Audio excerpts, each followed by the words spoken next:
trust us. Truth, freedom, equality's a must us. Decolonization of the planet, so bust this.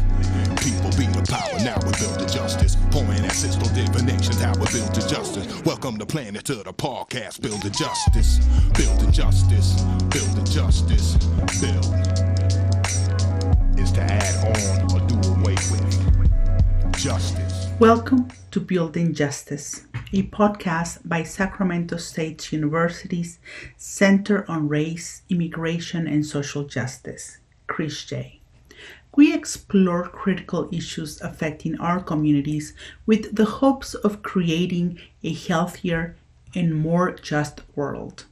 Your hosts today are myself, Heidy Sarabia, Associate Professor in the Department of Sociology at Sac State, and Stan Oden, Professor in the Department of Political Science at Sac State. Thank you for joining us. This is the second part of a two-part series where we learn about the life and work of Stan Oden, Professor of Political Science at Sac State.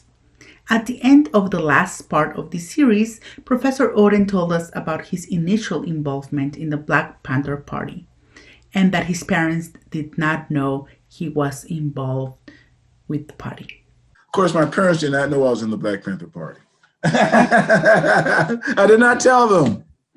I did not tell them.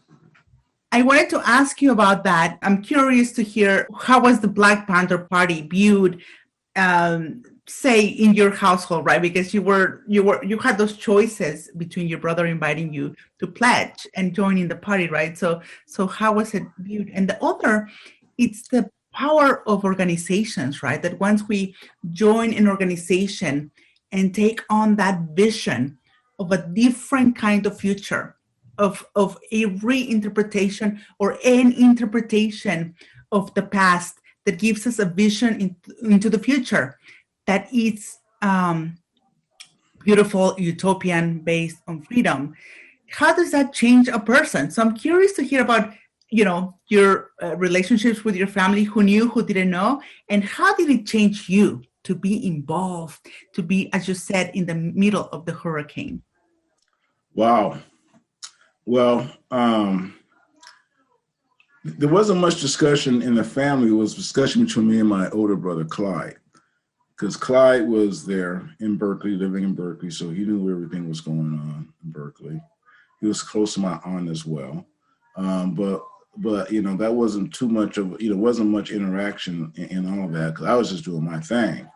And so the Black Panther Party represented to me the most clear theoretical vehicle for change that I had checked out, because by the point in time that I had been involved with the Black Panther Party, I had pretty much understood what was going on in the civil rights movement organizationally. I had a really close friend, my mentor, Dr. Heidy, who was in SNCC, was close to John Lewis, was close to Bob Moses, was close to all other people in SNCC. So he was right there. He was in Alabama. He was in Mississippi. He wrote a book about it. And Heidy was going to school at Sac State at the time that I was going to school at Davis. He was in a master's program at Sac State, and he knew my former wife, who was my girlfriend at the time, who was a white woman, and he was friendly with her friend. So I used to hang out with Heidy. So we used to talk all the time. He's telling me all the stuff about SNCC and everything. So me and him was having discussions about the difference between civil rights movement and now what I was calling the Black Liberation Movement, led by the Black Panther Party. And he always was going, no, well, we did this and we did that, and I kept saying, oh, this is a whole different new thing here. These guys have a different theoretical positioning, because they were looking at it from a Marxist-Leninist, Maoist position, but they were putting it within Black or African American terms, which is something that no one had ever really done in a way that they've done it. I mean, there was the African Blood Brotherhood back in the 1920s that did similar stuff. I'm sure there was other organizations that tried, but the Black Panther Party was the first organization to put it out in a way, particularly through a newspaper, and then through their rhetoric and through how they presented themselves, that was totally believable. That was the thing. It was believable. These guys and these women were so strong with their ideas and so sharp with their theoretical positioning internationally and here within the country, that they was able to, they was way ahead of people, their 10-point platform, Huey and Bobby and the Panthers going out defending the community with guns. Of course, that was perilous to do that, but the guts to do that, I don't know if I had the guts to do that, but anyway, I was in the party, so I guess I was ready to do it. I was ready to do it because I was, because I knew that, if war was imminent in terms of if we had to defend ourselves, that I had to find some way to do that, and so I was willing to do that, as we said, by any means necessary. So that was my posture during that time period, and eventually, what was really interesting, Heidi, and I know we have no time to talk about it, but when I was in the party, I invited George Murray, the Minister of Education, to come up to Davis to speak, and because I was at the BSU, and I had that kind of clout, and he said, yeah, and I negotiated with him how much he was going to ask for. He said $500, which was a lot of money back then. And I said, okay, I can try and raise that. And I did raise it. And so at that time, I was back at Davis, and the Sacramento branch of the Black Panther Party, that was who I was now had to relate to. I was no more in Oakland. I had to relate to the Sacramento Panthers. Well, I was in Davis, and I had my own little thing going on in Davis, but I was still, there was some Panthers on Davis campus now, and so I had to try to negotiate between that. But anyway, I had this speech arranged, and George came up. The Panthers in Sacramento, they did the security for it. I worked all the arrangements out on campus for it to happen and everything. He came up. We had a full house at Freeborn Hall. First time a Black Panther Party official spoke at Davis. He spoke. They raised more money. We got out of town, no problem.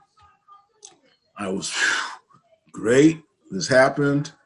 About a week later, I was called up to Oak Park to talk to the head of the Panthers in Sacramento. And they told me that George Murray thing was supposed to be $1,000, not $500. I said, well, that was what he told me, and I negotiated straight with him, and we got the money that he well, we need another $500 from you. And I said, man, I ain't got no $500. What are you talking about? And then they just kept talking harder and harder about it to the point where really trying to intimidate me. And I said, well, if this other Black Panther Party acts, I quit. And I got up and walked out of the room. Little did I know you don't just quit the Black Panther Party. So about a week later, they came after me. And fortunately, I wasn't in my apartment. My roommate, Charles, they beat him up to find out where I was. And then I got a phone call, get out of there, because I was at the BSU office. And I got on my bike, got the hell out of there, and went to my advisor's house, a Black professor, one of 2 Black professors on campus, psychology professor, Dr. Ed Turner, great guy. And he loved guns. He had plenty of guns. So I went to his house. He said, don't worry about it. We'll deal with this. But for the next 3 days, we had to arm ourselves because the Panthers in Sacramento said they were going to come and get me on a Friday night. So my brother came up from Berkeley. He had his guns. Our friends in UC Santa Barbara was going to come up and mediate the situation, but they came up with guns. And on Friday night, me and Black students, my friends, we stood at a house in Davis waiting for the Panthers to come get me. I had an M1 carbine which I was with a 30-round clip. It was going to be a serious shootout. They never came. But they were, you know, and so all hell was breaking loose on campus the next day. The brothers from Santa Barbara got their weapons taken from them. I think they got arrested and other stuff. And so I said, okay, it's gotten too crazy. I'm going to go turn myself in to the Panthers in Sacramento. And that's what I did. I drove to Sacramento to Oak Park. I knew they were having a social gathering. And I went up to the leader and I said, you want me? You got me. He says, well, no, we've been ordered by the Central Committee to leave you alone. And I said, really? And I got the hell out of Oak Park. But then 2 weeks later, a committee, the Central Committee came up and they officially expelled me from the Black Panther Party. And I was quite thrilled and happy about that because I said, that's all right with me, you know, because things that got out of hand. But they said you can support the party, you know, and I did. I supported the party strongly. After that, I ended up having an article written in the newspaper of the Black Panther Party in 1972. My aunt was Huey Newton's real estate broker. When he got out of jail, she got him the penthouse apartment that he lived in. I had a chance to visit Huey in that penthouse apartment with my aunt. And then eventually, my aunt's daughter, my cousin, fell in love with Huey. She's about 6'1", big afro. Huey fell in love with her. Eventually, they got married. So I became much closer to the Black Panther Party after I got expelled than when I was in. And I got to know the top leaders, Bobby Seale, after the party ended and everything, you know. I've helped promote the Black Panther Party. When I was at UC Santa Cruz, I had Bobby Seale come down for a week to speak at UC Santa Cruz. He loved it. He loved Santa Cruz. So I got to be really tight with Bobby. David Hilliard and I became, I knew David when I was in the party, but then afterwards, me and him really started to collaborate on stuff. So I got really close to David. And David Hilliard ran the Black Panther Party for months and months and months when the top leaders were in jail. He was in jail. Eldridge Cleaver was in Algeria or wherever he was. And David Hilliard ran the Black Panther Party, and I was very close. I'm still close. I don't talk to him anymore, but but we're very, very close. So yeah, I could talk a lot about Black Panther Party. And my cousin, who was a widow of Huey, she runs the Huey Newton Foundation in Oakland, and they have a street named after Huey that she was able to work hard on to have the city council recognize the Black Panther Party and Huey. And they're going to have a cultural center down there at some point. I was working on some of that stuff years ago, but, I kind of folded away from it because, the Black Panther Party, you get attached to it, and the folks who are still there. There's all kind of dynamics going on, and at a certain point, you can get too close. You got to back away. A fascinating story, also of organizations, right, and the dynamics of that organizations. Yeah. Take on. So that is fascinating. Thank you for sharing that. Wonderful rich history of your both sort of closeness and distance and collaboration, but also distance that had to be drawn. So yeah.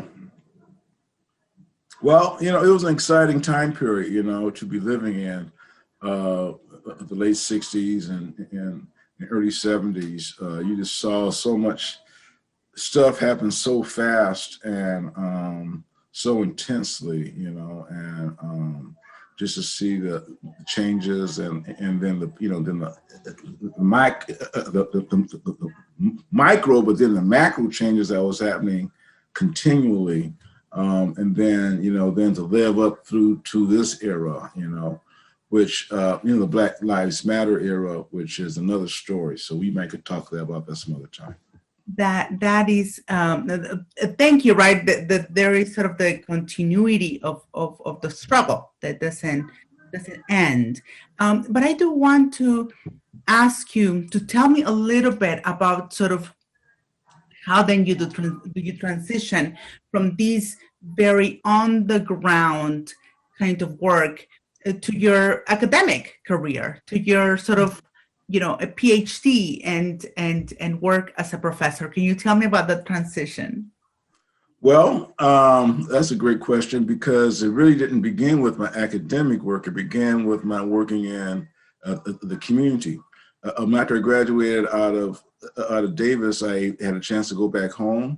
Because we always said, hey, at the university, okay, we fight hard at the university to make changes. Okay, then we graduate. What are you gonna do then? Well, I said, well, go back in your community and make some changes in your community, But some people, they wouldn't work in corporations, or they wouldn't do this, wouldn't do that. That was fine. Do whatever you had to do. But I was fortunate to go back to San Diego, and my mom, who was involved in anti-poverty programs in San Diego, got me a job in the San Diego Model Cities program. I said she got me a job, but it was an internship. She really got me the job because she was that well connected.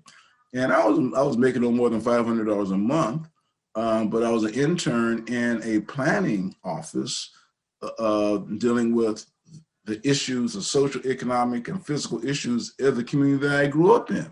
So it was really a perfect way for me to be becoming understanding of what was going on the ground. So I worked in the San Diego Model Cities program for 4.5 years, helped design programs. For about 4 years, I worked as a citizen participation coordinator. So I was working with citizens, African-American folks, Latinx folks, Asian folks, white folks, in the most oppressed communities of San Diego, which I grew up in. And so and then working in a federal program to understand the bureaucracy at the federal level, and then working for the city of San Diego, getting to know the bureaucracy at the local level. So I became aware of all of that, and I was working at different levels, high levels and low levels of city administration. So that was, I could spend a whole time on what I did in San Diego and what happened in San Diego, because I was able to see the shift or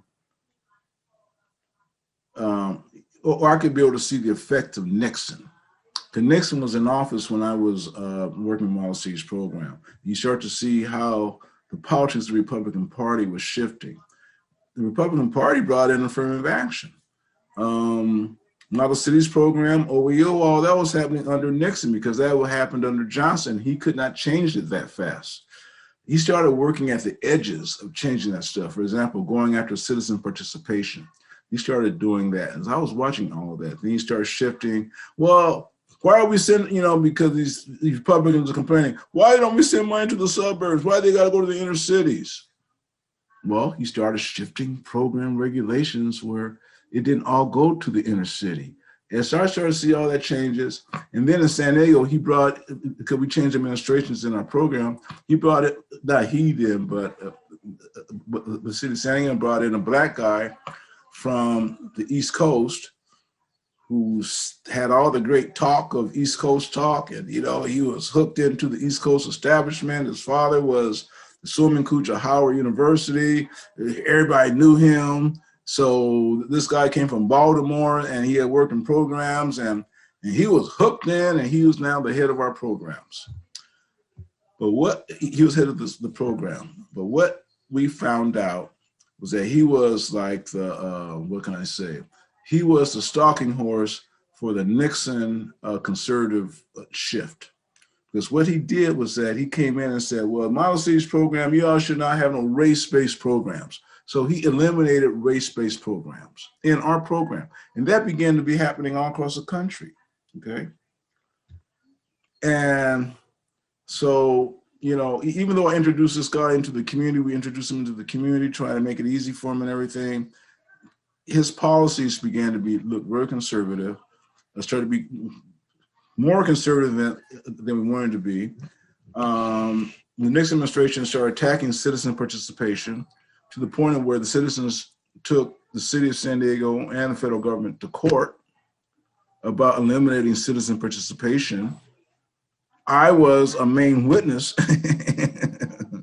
in the courtroom. I was in a federal court.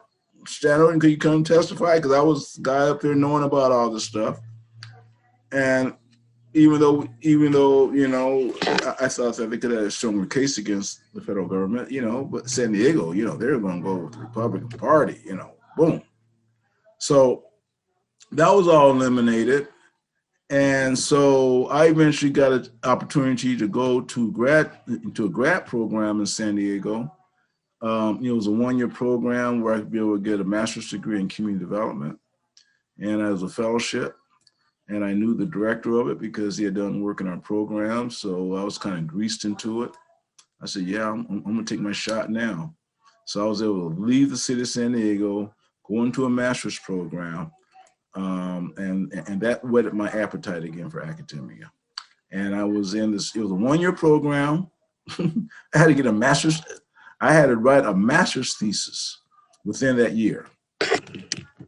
And I was able, and I did it. It was a great program because it was kind of like a mix between community planning, binational relations, because we would go down to Calexico and Mexicali and understand what was going on down there, the Middle Corridors. I know I pronounced it wrong. But, you know, we're looking at the industrial sites there. And then, you know, I did my master's thesis on housing in San Diego County. And I was able to have a great thesis advisor, Dr. Herbert Bloomer, who was sociology master of symbolic interactionism. And he was on our campus at U.S. International University just for kind of a year residency there. And so I was able to get him to be my advisor. So getting his name on my master's thesis was like gold. Oh, you got Herbert Bloomer? Oh. So, but then, my family, we moved away from San Diego. It was right in the middle of the recession. 74, 75 recession was going on then. There was some really decent jobs in San Diego that I wanted. I was not going to go back to no entry-level job after being on the mountaintop. I was not going to go back into the valley. So we decided to move up to the Bay Area. I wanted to get to the Bay Area, Northern California. I'd always lived after being in Davis. And so I was unemployed for about 2 or 3 months. I got a job picketing for a labor union on Skid Row in Oakland, $2.50 an hour. That was the best I could get. Until I got a seated job at the city of Berkeley as administrative assistant. And I started working in their housing rehabilitation program. Oh, I loved working for the city of Berkeley because that was like the place. My aunt was in Berkeley. She knew everybody. I was there, and I started moving up pretty fast administratively into Black folks were in control of city government in Berkeley. That wasn't happening nowhere, at least in California. And then I hooked myself into the progressive community in Berkeley because my aunt knew everybody there, and that was where I was. And of course, that wasn't where the Black middle class folks in Berkeley were at necessarily. So I began to shift more within the more progressive, multicultural scene in Berkeley. And I just kept rising in that scene. And eventually I got a job running a labor management program innovative program where I was a third-party person, kind of negotiating between labor and management in the city of Berkeley, management. And it was great because I was able to be in an innovative program. And then I was in a discipline that was just evolving in terms of labor management studies. And I was able to go to conferences and meet some pretty strong people in this area who were really out up front on this stuff. And we eventually started having these workshops, these conferences, get this now, in the San Carlos, Mexico, down in the Sonora Desert. So we would go down, I would fly down to Tucson, and sometimes we would take the trek across the Sonora Desert down through, through Nogales. I guess we were going through Nogales. And then we would end up down by Hermosillo, and then eventually get down to the Guaymas area, and then get down to the Sea of Cortez, where San Carlos was, this nice resort. And that's where we would have our meetings at. Woo! Of course, I love Mexico. Being from San Diego, I love Mexico. I kind of grew up in Tijuana, so as a young adult. That's all I'm going to say about that. So I was studying with some heavy duty people, and I started getting into labor management stuff, and then and that kind of really piqued my academic stuff. And then on top of all that, my great friend Dr. Heidy Fry, who lived in Berkeley, and this is something I really want to make sure you understand. He was a professor at Santa Cruz. He had got his PhD at Berkeley, and he had done this unbelievable research work, and he helped create something called the Center for Social Change at Berkeley. It's still there. They changed the name, but he was there with some of the top social scientists, Black academicians like Troy Duster, and then I had an advisor, David Wellman, who was there. So I used to go hang out there at the Center for Social Change there, off of College Avenue there. No, it's not off College, it was right there, right down from College. I'm forgetting the street that it's on. And so me and Heidy had all kinds of great discussions, and he was telling me what's going on at Santa Cruz, and they're going through this big battle around affirmative action in Santa Cruz. It was interesting, the battles between the white Marxists, because the sociology department is all folks on the left. All folks were on the left in Santa Cruz, right? But within the left, you had the Marxists, they had the multicultural faction, right? And Heidy was part of the multicultural faction, and the Marxists, they were the hardest against affirmative action. Oh no, everybody got to hit the standards and da. Well, yeah, but we got a number of white graduate students coming here, and you're not allowing for students of color to come in here. So after and this was a famous battle in sociology. Everybody knew about this battle.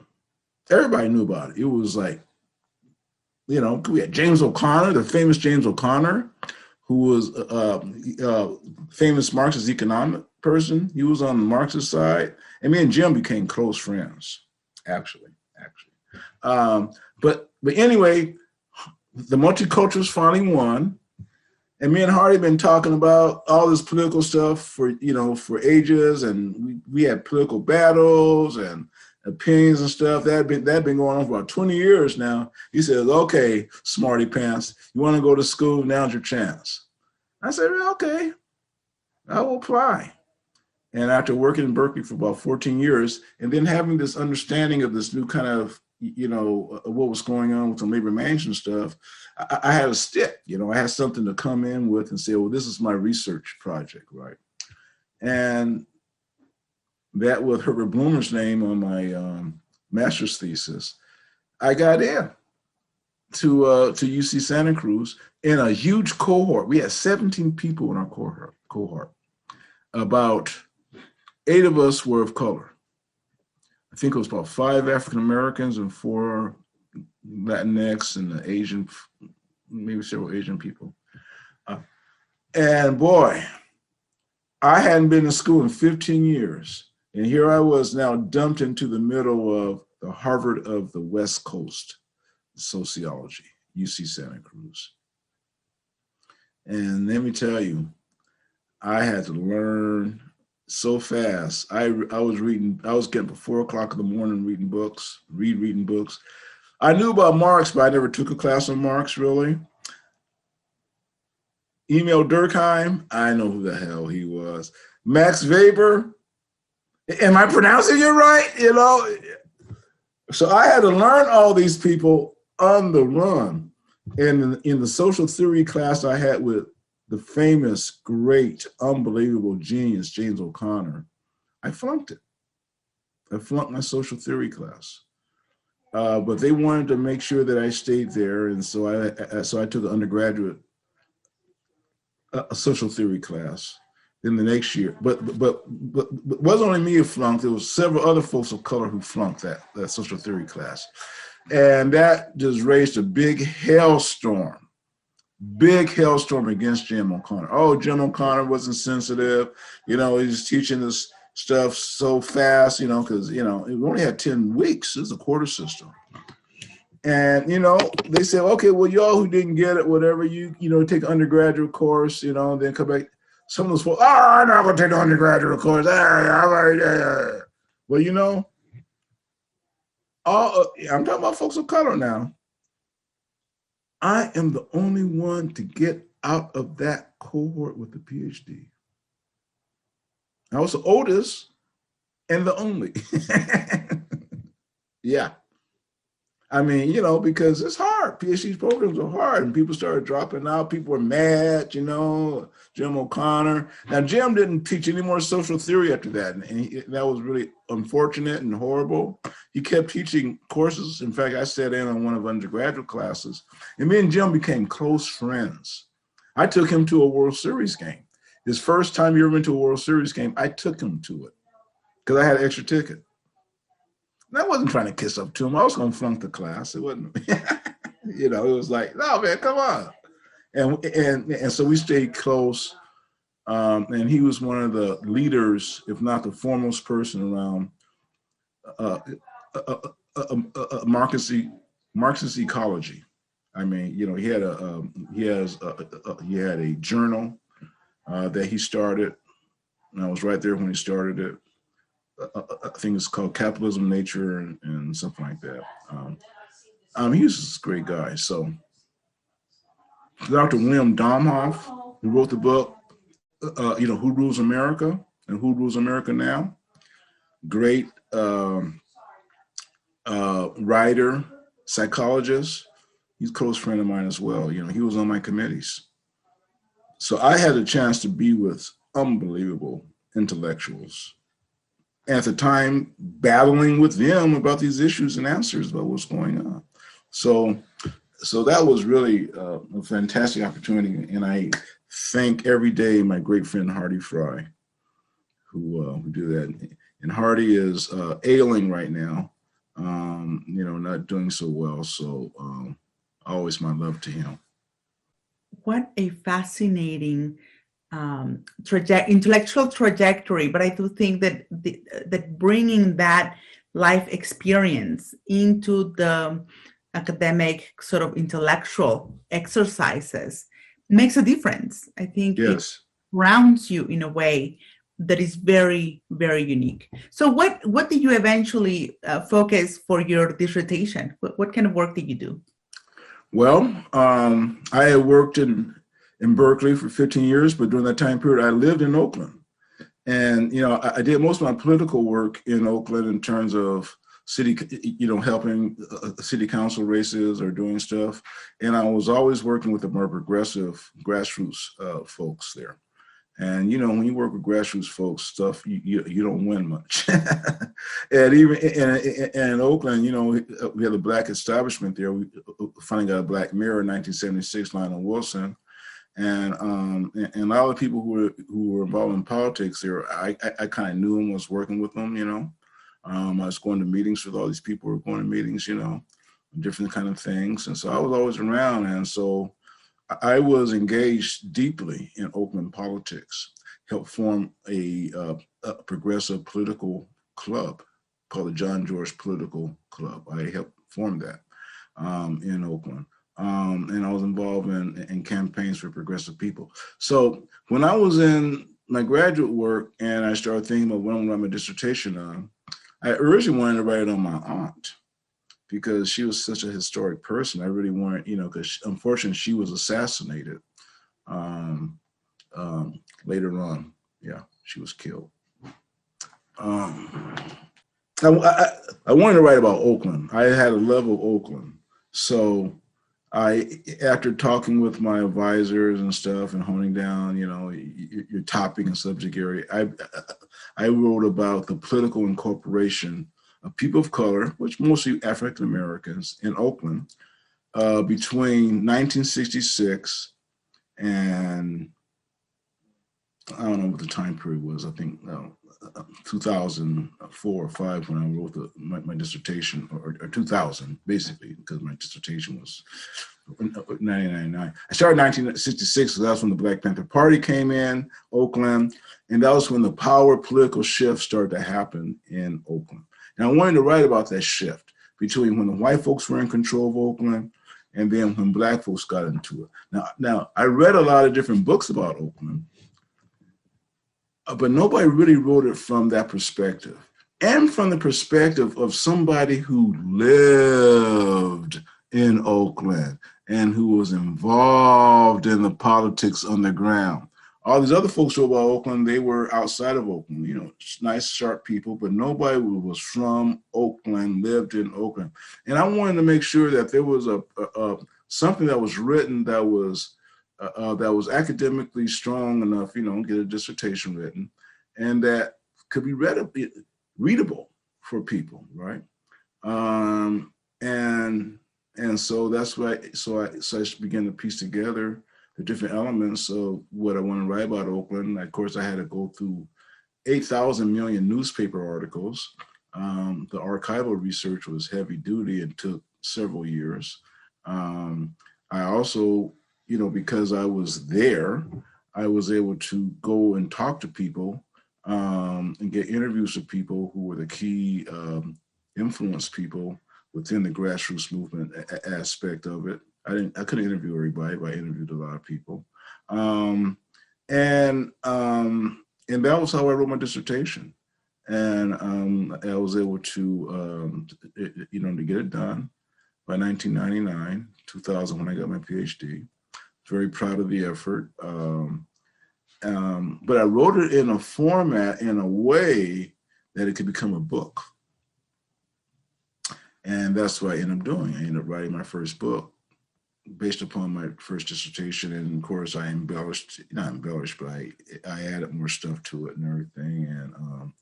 And that book is right here.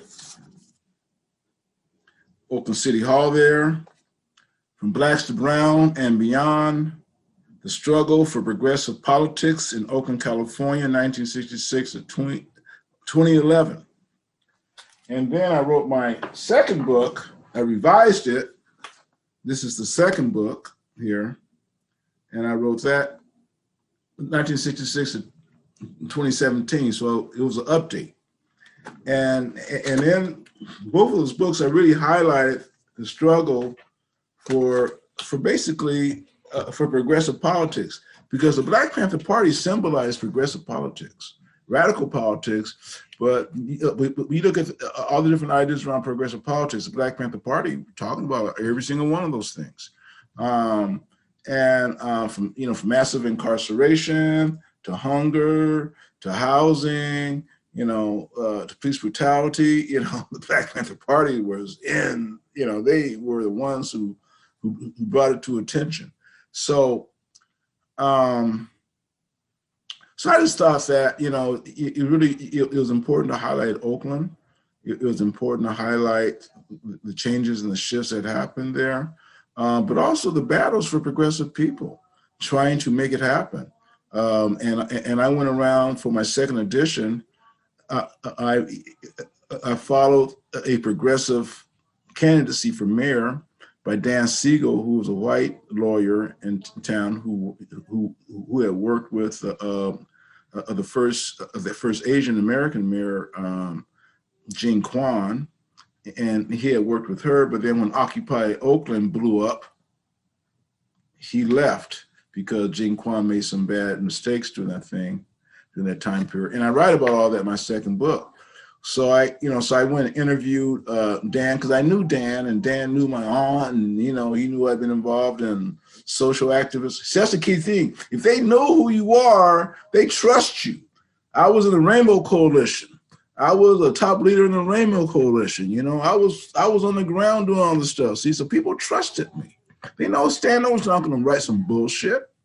I'm not going to lie about him, And so that allowed me to come up with some information that most people couldn't come up with. And there's some subjects in there which I think are probably a little controversial. I didn't give I write about Jerry Brown. This is the only book about Jerry Brown as mayor. I haven't seen another book about him as mayor as my book. And I write about it in a critical manner. I interviewed him. I should say he interviewed me, because that's Jerry Brown. He don't let you know anything about him. But anyway, I